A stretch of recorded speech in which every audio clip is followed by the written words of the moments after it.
Hello guys, welcome back to why not Kanchan.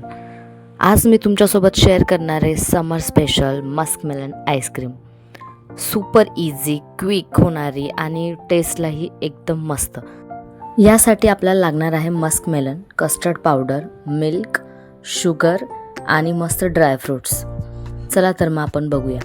मस्त muskmelon घ्यायचं आणि कट करायचं साईडनी, आणि त्यातला जो आतल्या ज्या बिया आहेत त्या आपल्याला साईडला काढायच्या आहेत, कारण की बिया जनरली काही म्हणजे यूजमध्येच नाही आहे त्या बिया, म्हणून आपल्याला त्या बिया आतल्या मस्त आरामात काढून ठेवायच्या आहे. आणि नंतर आपल्याला जो त्याच्या आतला जो पल्प आहे तो एकाच भांड्यात आपल्याला ठेवायचा आहे.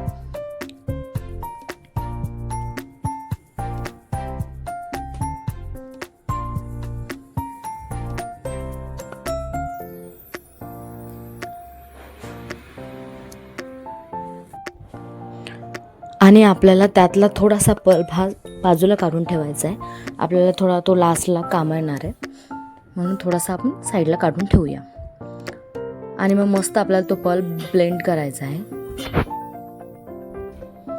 आणि मग कस्टर्ड पावडर आणि थोडंसं मिल्क त्यात आपण ॲड करून थोडंसं त्याचं एक मिक्सचर तयार करायचं आहे. आणि ते मिक्सचर आपल्याला जे आपण मिल्क घेतलं आहे त्यामध्ये आपल्याला टाकायचं आहे आणि मस्तपैकी त्याला थोडंसं स्टर करायचं आहे.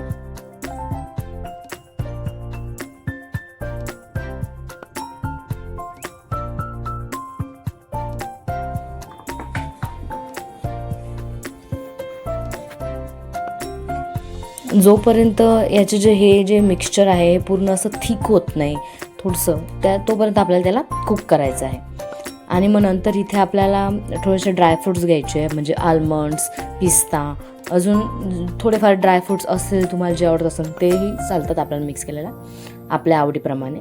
आणि मस्त त्या मिक्सचरमध्ये मिल्कच्या, कस्टर्ड आणि मिल्कच्यामध्ये आपल्याला ड्रायफ्रूट्स ॲड करायचे आहेत.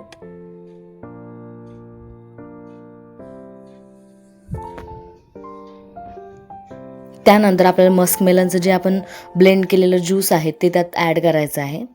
आणि त्यानंतर आपल्याला हे मस्त मिक्सचर असं ब्लेंड करायचं आहे. आणि जे आपण जो पल्प साईडला ठेवलेला होता तो सुद्धा त्यामध्ये टाकून आपल्याला मस्त मिक्स करायचं आहे, जेणेकरून हे जे सर्व जे आहे ते मस्त मिक्स झालेले पाहिजे.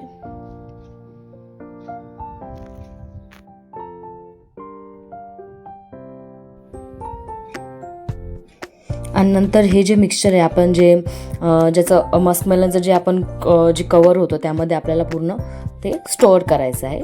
आणि मस्त फ्रीजमध्ये आपल्याला ओव्हरनाईट ठेवायचं आहे, म्हणजे जेणेकरून ते असं थोडंसं थिक होईल आणि मस्त नेक्स्ट डेला आपल्याला असं आईस्क्रीमसारखं ते थिक होईल.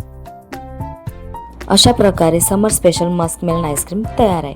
आणि हे एवढं छान लागतं, एवढं टेस्टी लागतं. मला तर खूप आवडलं. तुम्ही नक्कीच ट्राय करा आणि एन्जॉय करा.